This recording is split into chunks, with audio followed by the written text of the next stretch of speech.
Monsters Are People podcast. I'm Dan Frigolette. I'm here with Ryan Driller. Welcome to the show, man. I appreciate you coming out. It's a little chaos here at AVN, doing our thing. Yeah, we're just getting his life together. We're putting the things there. Boom, there you are. You're in, locked and loaded. Ryan Driller here. Monsters Are People podcast. Boom, that's the one. This one. There you are. Boom. Cool. Yeah, how's it going, man? This is my first AVN. So it's going. How I can many definitely say that. How many have you been to? I keep trying to do the math. I started 10 years ago, so I don't know if this is my. I think this is my 9th. Yeah, it just depends on when you. Yeah, I mean, I started March of 2008, so I started coming in 2009. So yeah, this will be my 9th. Nice. Well, I'm happy to have you on the podcast here. For sure. This is a lot of chaos. A lot of chaos happening at the same time. A lot of it, especially right in this corner. Yeah. Can't deny that. So I don't know anything about you here. Let's start from go. What is your story? Where are you from? What's the deal? Well, I grew up in Colorado in Key West, and I always wanted to get into porn, so I did.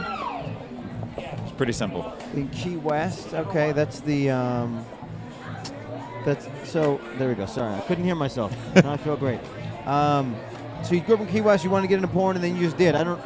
Yeah. You're like skipping a bunch of steps, I feel like. Well, I mean, the other stuff isn't quite as interesting or near as relevant. So growing up in Key West, there's like I don't know. There's like a particular. There's parts of Key West that are sort of touristy. The parts of Key West that are sort of Duval suburban. Street, highly touristy.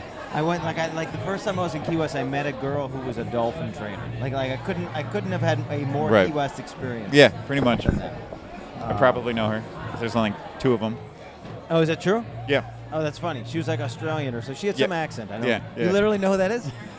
This is amazing. There's like 20 locals down there. Like we That's used to so joke funny. that like we didn't like date. Like we were the island fantasy for somebody that came down, or we all just kind of took turns. Yeah. And not like that sounds worse than it was. It was like we'd all be dating and someone get married or break up, and Yeah. everybody would then break up and just trade partners. Yeah, this is a suburb thing. Like this happened. I'm from Syracuse, New York, and there was something about. So I moved to New York City to start comedy, and in my head, I could come back to the city and be like, come back to Syracuse and be like, Right. big city boy, I'm coming home. Right. I'm gonna fuck everybody in town, right? And I came back and nobody cared because they didn't know who I was because I didn't live in that town anymore. And there was like almost there was this comfort level of like, we would rather just date our best friend's ex-boyfriend Right. than find like a new guy. Well, in like Key West, it's a 2 mile by 3 mile island. You've got 2,000 people that actually live there. Yeah. Of those 2,000 people, you really only see the same 20 people working at the bars and on the boats. So, and they were all in the same age group. So like, it was kind of like, all right, we've got a fresh batch of 80,000 people every day Yeah. coming down to come into town. And I mean, the Vegas tourists hold nothing compared. Like they make Vegas look like Disneyland. Oh, sure. Yeah. So all inhibitions are checked 150 miles Yeah. north in Miami, and they just come down and totally let There's loose. something about Florida that makes you just want to fuck. I don't know why. It's already kind of, like even the climate is like sex. It's just like warm and wet it's everywhere. all the time. You know, sunny. Yeah. All right. Well, so you've been doing this thing 10 years. 10 years which is now. I mean, it's not that it's crazy, but it's. I mean, doing anything 10 years is Right. is an accomplishment. What have you learned in 10 years? Where are you at from where you started, and then in your mindset now, like what do you have still to accomplish? You know, I still feel like I'm the new guy because everything Really? keeps changing all the time. I mean, the girls change all the time. Yeah. What the fans want, the scenes that we shoot. I mean, this new VR stuff, all the virtual reality stuff that's Right. taken off. I'm one of few guys that can actually do it, and it's a whole challenge in and of itself because I'm actually going back to like my Key West days where in Key West I worked at a camp primarily. So I was in a Okay. tent on an island. Yeah. You know, you can't really be hooking up with your girlfriend next to a bunch of teenagers when you're supposed to be like Ward Cleaver. Right. So so now doing the virtual reality, like I can't use my hands, I can't talk, I can't really breathe. I got to keep totally silent. They've got Johnny 5 cameras right in front of me, setting this whole thing up, and they're the one, and like the girls interacting with the camera, 100%. Just Right. I am literally a prop for the girl to use. Stunt cock. Yeah. As the I don't even know if that's an inside. That's an outside. Well, in the outsiders, we like to think that everything is a stunt cock. Right. So that is cool and that is interesting. I do find that the technology has taken a huge responsibility for how porn is conducted now. Right. And especially since you can basically, I found this out yesterday. I was talking to Annabelle Peaks, and apparently her new client base is guys will mold their cocks, Right. send them to her, and then she'll make a video of her fucking their molded cock.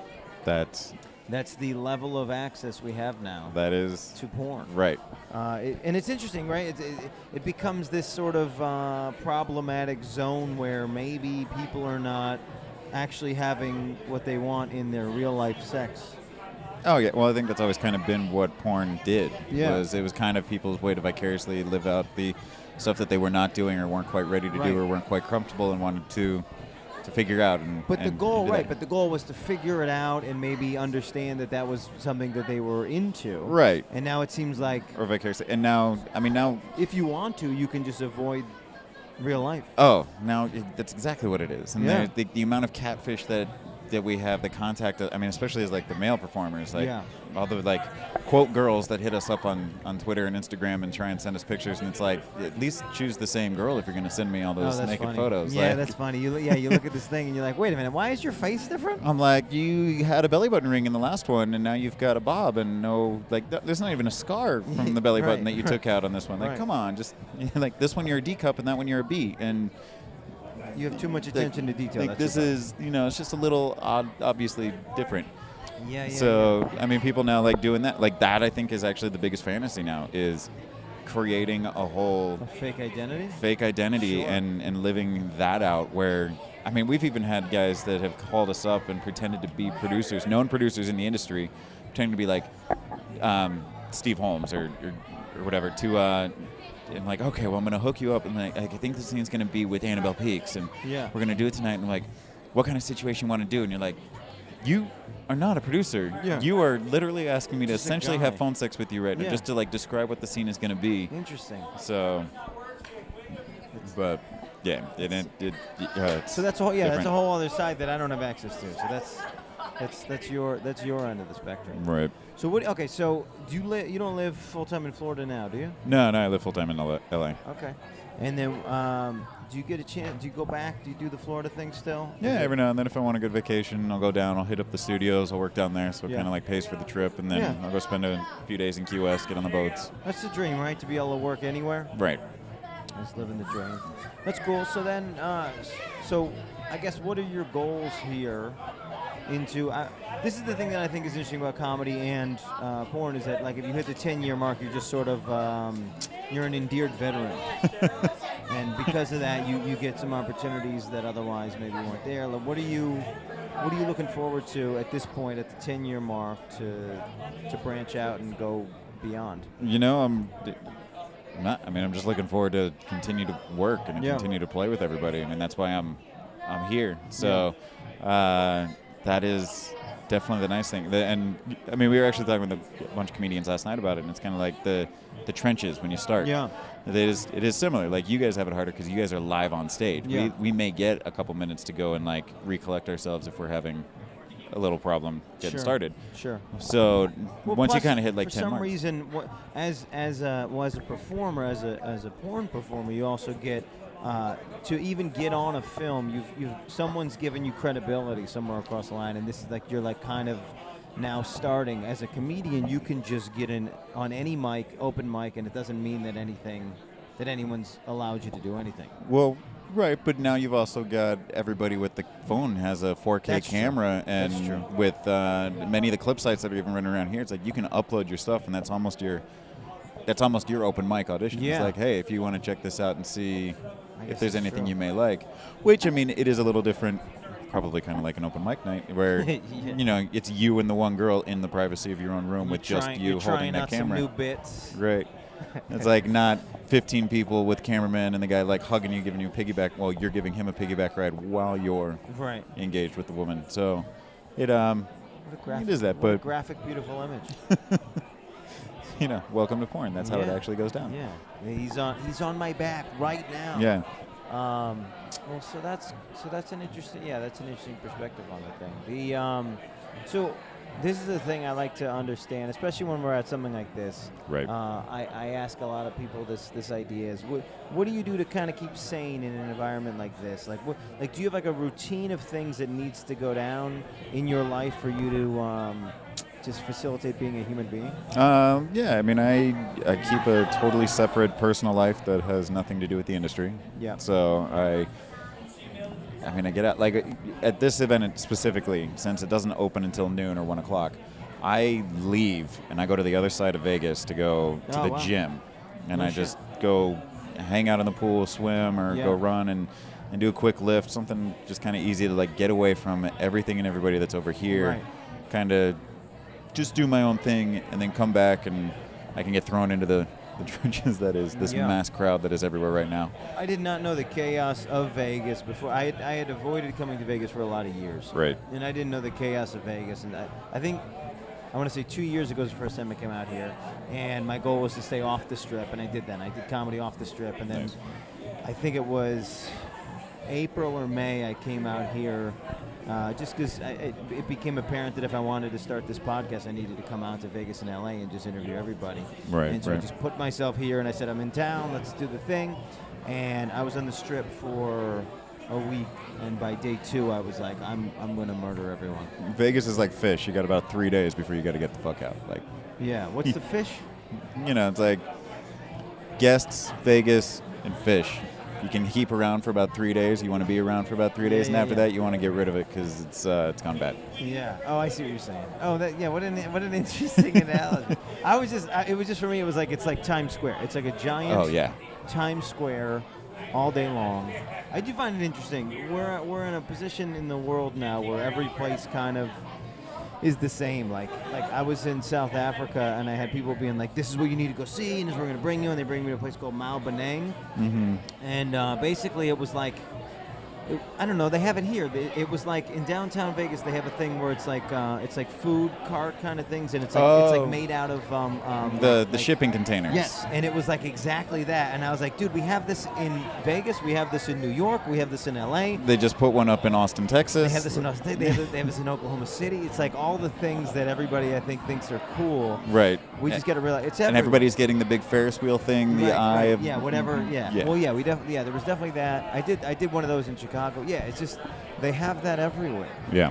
And it's not, I don't know, with this human condition is becoming sort of the same everywhere we go. Right. And even the tourist things are becoming less and less real. Yeah.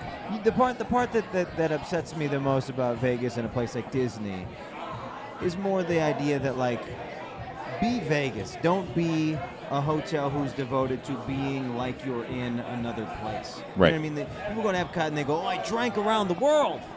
I drank in Berlin. I don't have to go to Berlin now. You're like, just go to Berlin. Yeah. Go to Disney, do the thing, do the Small World After All, do the Space Mountain, but fucking don't forget to go to Berlin still. Right. So that's the thing. I think let it have its own individuality. I think a lot of suburbians think they can just come to Vegas or Disney and just. It's like the joke is, well, not the joke, but like the coincidence is, and the irony is the Hard Rock effect. Hard Rock restaurants built their empire being the comfort zone for anybody traveling anywhere in the world. Right. It's like you could show up, and if you saw Hard Rock, like, okay, I know what I'm going to get there. I don't have to risk like what was in that funky shop and restaurant over there. Like I don't want to trust it. I can get my burger from Hard Rock, and I'm happy and I'm good to go. But yeah, now you got the whole. Every city has the same. Like you said, it's like everybody's got their own Times Square. Yeah. Well, you know what I found recently, and I'm benefiting from this fact, but I because I travel so much, what I do is I basically pick like a cuisine or a dish. Mm-hmm. Before I get to before I start a tour, and I go, I'm just going to get this everywhere and find out like what city has the best of this. And so barbecue has become such a big component of many restaurant cultures in many places. And you can always find a hole-in-the-wall barbecue joint that has like dope brisket. Right. And I found one last night here in Vegas, and it was and I haven't been able to have brisket in almost a month because I was in South Africa, and they just don't fuck with brisket. They just don't have it, yeah. they have a thing called Bry, but they don't have really like barbecue restaurants. And I mean, it was glorious. It's really like that kind of thing. Just being able to pick and one of the trips I picked like corned beef hash. Just being able to pick one thing and committing to that. And like for me, it's like whatever I can streamline from having to think. Right. When if I'm going to do 20 podcasts in a weekend. Yeah. I can't think that much. I can't think that much about what I'm going to wear, what I'm going to eat, all these things. So I just, just lock into a thing. Oh, makes sense. And do it that way.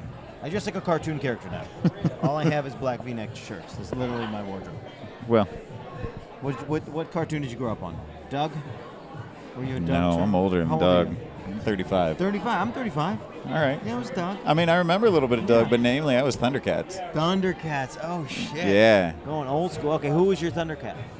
Lino. Okay, yeah. Or Panthera. Yeah, I liked the what is it? The Blue Panther, Panthera. Yeah. Yeah. That was my guy. I think honestly the reason why it was my guy was my parents. My parents like whatever they purchased, well, that's who they purchased. They purchased that guy. Okay. I think like either it was sold out or they didn't want to pay for the main guy, so they gave it the number 2 guy. So I was like, yeah, number 2 guy's main guy. Yeah, that's how I ended up with the little wizard thing that like you pull the drawstring and he'd spin around real fast. Yeah. I never. So as a child, I didn't realize, and not that I grew up poor or anything, but my parents were just not into like. We're not going to seek it out and go on a. Facilitating the whole thing. Yeah. And so like I would have one toy. Right. Of each thing. I never got like a set. So whenever I'd find like a friend who had the set, dude, I would geek out. I'd be all up on his stuff. I mean, I could like slowly collect, like at a birthday, at Christmas or something. I could get like each of the Ninja Turtles, but I never had like the van that shot pizzas or anything like that. I had the van, but I didn't have the turtles. Okay. I got all of the villains. So you made friends with all the people with the turtles. I had to get all the people with the turtles. No, you know who I was friends with was I was in kindergarten. I found the guy who had the full He-Man set. Nice. And the full Ghostbusters house. Nice. Those were the guys to be friends with. I had the friend that had the whole and like the giant G.I. Joe. Oh, fuck. Like whatever that space shuttle base aircraft carrier thing was. I've never even seen this. Yeah. I mean, it was like definitely the super spoiled kid who he was like, oh, he's got diabetes, so his parents like threw him everything. Funny. And it was like, he's fine. He just can't have cake, I guess, at our birthday. What's really funny is the environments that I grew up in. The kid who had diabetes wasn't the kid who had diabetes. It was just like the one Jewish kid in town. Right. So that kid got spoiled because it was just weird to be Jewish in like Columbus, Ohio in 1992 for some reason. Right. That's so funny. So the workout thing. So I don't know. What's your workout? How do you and how is it changing into 35? This is an interesting thing for me because I've changed my entire diet and I'm trying to figure out how to be a 35-year-old. Right. What have you changed in the last 5 years? From when you were 20? I've changed it a lot in the last 5 years because I keep taking on this Superman role left and right, and they keep wanting me to bulk up for it. Oh no shit. So now we finally. Like this guy. What's this guy's name? Cavill. Yeah. Cavill. Is that his name? James? Henry. Henry Cavill. Thank you. Sorry, yeah. I get him confused with the guy who played Jesus. That's what happens. Oh, right. The other guy. So sorry. So Cavill, Henry. Yeah. And you actually look more like original Superman. Yeah, we kind of got a little bit of the combination going, which has worked well. Actually, one of the nominations we're up for this week is for Justice League. So it's the 7th time I've played Superman. That's so cool. The fun fact with Cavill is I have his rejected costume. No Warner shit. Brothers didn't like the chainmail print that was on it, and Axel managed to score buying it off of him. So we have the blue and the black from Man of Steel from so many years ago. Now, did they know what the ultimate goal was going to be? Where it was going? Oh, yeah, no. The designers, they got a kick out of it. And, that's great. And they were like, "This is awesome." Like, obviously, you got to change some stuff on it. And we're like, "No, of course we're going to do that." But and that wardrobe studio doesn't exist anymore. But that's fantastic. So that's why I'm pretty freely talking about it. But yeah, so it's been cool. It's been good. But now we have a muscle suit, so I don't have to like try and eat 12 chickens a day and do that. Was that the diet at one point? 12 chickens a day? I mean, that's Thor's diet, but is that true? Yeah. No shit. Yeah, when he's like bulking up for that, he's doing and it's way too much food for me. But I like food, so I'm gonna eat whatever I want. Yeah, it is, but it is hard to maintain. That was like the big fact I always found interesting about like Michael Phelps was that to maintain just his normal weight during training, he needed to eat 8 to 10,000 calories a day. Right. So I grew up a swimmer too, and it's hard to do. Yeah. And it's like I essentially do triathlons every week Yeah. with just my workout, just so I can eat the pizza and the donuts and Right. and whatever that I want.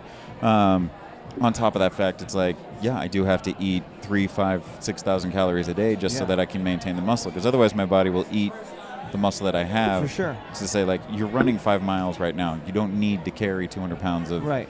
weight on you, so Right. we're going to trim that down.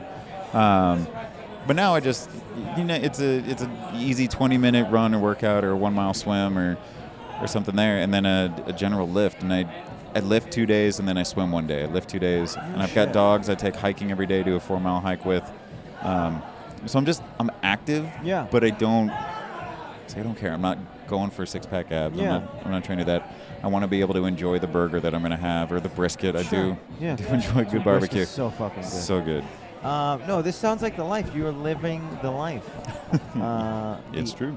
It's and this is what I envy about people in this business and people that I do find in comedy is once you sort of figure out, and really any sector of business, once you figure out what you're doing, Right. I find in this day and age, almost every job you can basically work from home, build your hours, decide where you want to be. The thing that I've figured out in the last 2 years is that I figured out, like, if I just want to go to a place, then I can go find comedy in that place and then get paid to be at the place that I want to go. So South Africa, for example. Right. And then I get to go and I do that. It's and sort of hitting that sweet spot for people has been Yeah. brilliant to watch. I really and I envy all the people that are able to do the same thing, especially now. Like my little brother, so he's 24, he's 26, so he just lives a different thing, and he works a corporate job, but in this climate, he can work from home. Yeah. It's changed so much in our 10 years. I Oh, mean, when we were 20, I mean, it wasn't even a feasible concept No. to do any of those things. You were supposed to go do the 9 to 5 right after getting out of college. And you had to be in the building. Yeah. There was no like stay at home, do No. that whole thing. It's No, interesting, yeah. It's and- definitely changed a bit. And now you could be a hermit and still be a very successful porn star if you get your cam game right. It's true. So it's a whole different world. Oh, I forgot to do this. Let's shout them out real quick. The sponsors are Porn the Game, Spunk Lubricant, and the Happy Ending Mitten. Have you seen this? I just saw it while standing there. Ditch the sock. Yeah. That's a nice. It looks like it's some sort of fabric. I like it when they call it a proprietary fabric, patent pending. I don't know. I don't have enough information, but it's a lovely looking machine. Soft, silky material, nothing to clean, flushable. Yeah. You flush it, you do it, and it looks. It reminds me a little bit of the some of the packing material that if you're an avid Amazon Right. shipper. So yeah, so shout out to those people and so forth. So what else? Okay, so when do you leave here? Where do you go? What's your next couple months in this business look like? So the extra fun thing with the job is you never really know where the next couple weeks are going to take. But right now, I've been out here since Friday, so I'm ready to get home to my dogs and everybody home. What kind of dogs? Yellow Lab and a Maltipoo. Okay, a Maltipoo. This is so funny. This is your dog, or this is? I got it for my girl, but my lab did choose the Maltipoo. I was trying to gun for like a chocolate lab, and my lab preferred small dogs, and I was like, God, Maltipoo such a betrayer. is a hypoallergenic, wonderful dog. It is a Maltese and a poodle. It's adorable. She's a sweetheart. What's the size? Total FOMO. The one that I knew was like an 8-pound little. Yeah, she's like 10 pounds. She's got long legs. I mean, like, you see her stand, it's like, oh, you look really tall. Yeah. Like, at 11 inches or 10 inches which tall. Poodle they crammed it with. Right, so right. There's 3 sizes of poodles. So the one that I knew, was 10 pounds. And this is what I found interesting. I live in New York City, so you interact with a lot of people when you're walking your dog. Right. And this is a difficult dog to tell people that you have. Because they're like, what kind of dog is that? And you're like, it's a Maltipoo. So you want to just go, it's a mix. Don't worry about, listen. It's a dangerous mix. Right. Don't you worry.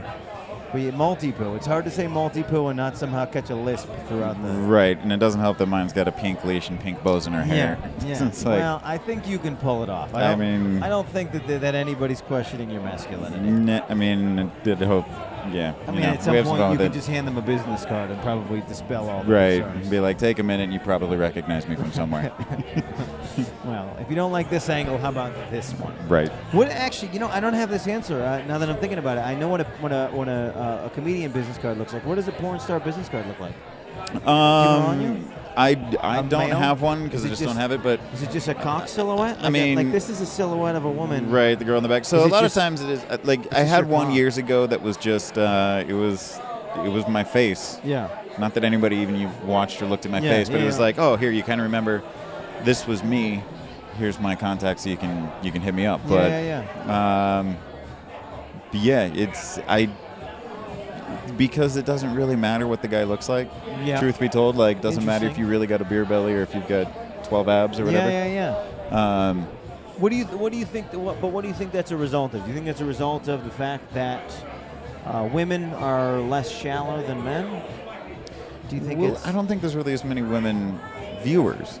So I think it really comes down to the guys are going to either try and block out the guy to begin with, or they want someone they can relatively relate with. Right. Or you are getting guys that are more fit in the industry now, I think, because everybody is looking at the aesthetics overall of everything. Sure. So it's not, I'm not going to say they're attracted to men, but I will say I think they do enjoy the aesthetics of it. Yeah. Especially now that everything is so high definition with everything. It's like, all right, we want to make sure some things are cleaner than others. Right. Right, and yes, and the positive coloration and hair and all the things. I mean, I feel that way. One of my big things when I find a sexy couple in an audience is I'll tell them I kind of want to watch them fuck. Mm-hmm. We want to watch sexy people fuck.